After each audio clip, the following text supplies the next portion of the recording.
आप सभी को होली की एक बार फिर से बहुत बहुत शुभकामनाएं। अभी हम होली का त्यौहार मना करके यहाँ पे आए हैं। आप लोगों ने होली में गुजिया भी खाई होंगी और कई तरीके की मिठाइयाँ नमकीन भी खाए होंगे।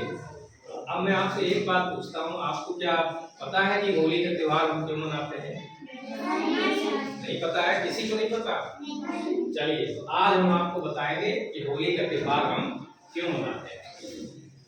एक राजा हुआ जिसका नाम था हिरण्यकश्यप। क्या नाम था? हिरण्यकश्यप। राक्षस था। क्या था? राक्षस। राक्षस मतलब समझते हुए हो, उसका काम ही होता है अत्याचार करना, लोगों को सताना, मारना, पीटना और भगवान के विरुद्ध आचरण करना। लेकिन संयोग देखिए कि उनके घर में एक पुत्र का जन्म हुआ जिसका नाम था प्रहलाद। क्या नाम था? प्रहलाद।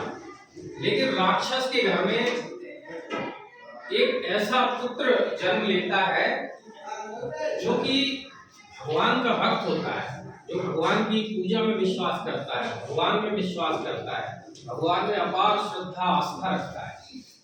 ये सारी बातें उसके पिता हिरण्यकश्यप को बिल्कुल भी पसंद नहीं, क्योंकि हिरण्यकश्यप क्या था? राक्षस था। उसको लगता था कि भगवान की बातें क्यों करता है, भगवान का भजन क्यों करता है, तो उससे बहुत परेशान था। पहले उसने कई बार समझाने की कोशिश की अपने बेटे प्रहलाद को, लेकिन प्रहलाद कहाँ मानने वाले थे, तो भगवान की भक्ति में लीन थे। जब नहीं माने तो अंत में उन्होंने सोचा कि अब क्यों ना इसको मार ही डालें। प्रहलाद को मारने के कई प्रयास किए गए, फिर भी नहीं मारे प्रहलाद, क्योंकि जिसको भगवान जब चाहेगा तभी कोई व्यक्ति मर सकता है, वरना कोई कितना भी प्रयास कर ले, जब तक आपकी मृत्यु नहीं है तो आप मरोगे नहीं। ये बिल्कुल अटल सत्य बात। तो इसकी हिरण्यकश्यप की एक बहन थी जिसका नाम था होलिका, यानी प्रहलाद की कौन हुई? बुआ। प्रहलाद की बुआ और हिरण्यकश्यप की बहन। तो उन्होंने जब अपने भाई हिरण्यकश्यप को नाराज देखा तो उन्होंने पूछा, निराश देखा तो उन्होंने पूछा, भैया क्या बात है, आप इतने निराश क्यों हो? तो हिरण्यकश्यप बोला कि बहन, मैं इसको प्रहलाद को मारना चाहता हूँ, लेकिन मैं विफल हो चुका हूँ, मैं कैसे मारूं मुझे समझ में नहीं आ रहा।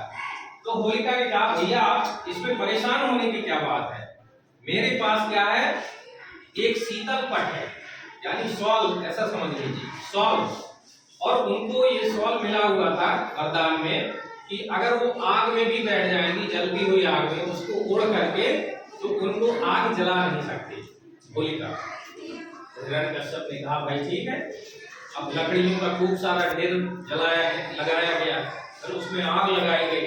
बहुत सारी आग जब भड़कती हुई, जब आग भड़कने लगी, तो फिर होलिका ने प्रहलाद को गोद में लिया और आग में बैठ गए।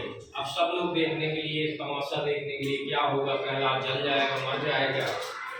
जब ऐसा हो गया, जब आग अपनी चरम सीमा पर थी, तो भगवान की प्रेरणा से इतनी तेज हवा चली कि वो शॉल जो होलिका ओढ़े हुई थी वो उड़ करके आ गया प्रहलाद के शरीर में, और होलिका के शरीर से शॉल हट गया। तो उस आग में फिर तो जल ही जाएगी, कोई भी होगा। शॉल उसके शरीर से हट गया और होलिका जो है आग में जल करके भस्म हो गई और प्रहलाद बच गए। तो तभी से इस उत्सव को हम जो है होली के नाम से जानते हैं और होलिका दहन भी करते हैं। तो उसमें यही होता है कि बुराई पर अच्छाई की विजय स्वरूप, अत्याचार पर सदाचार की विजय, और असत्य पर सत्य की विजय, और राक्षसी प्रवृत्तियों पर भगवत प्रवृत्तियों की विजय। इसलिए हम ये होली का त्योहार क्लियर हो गया? Okay, thank you.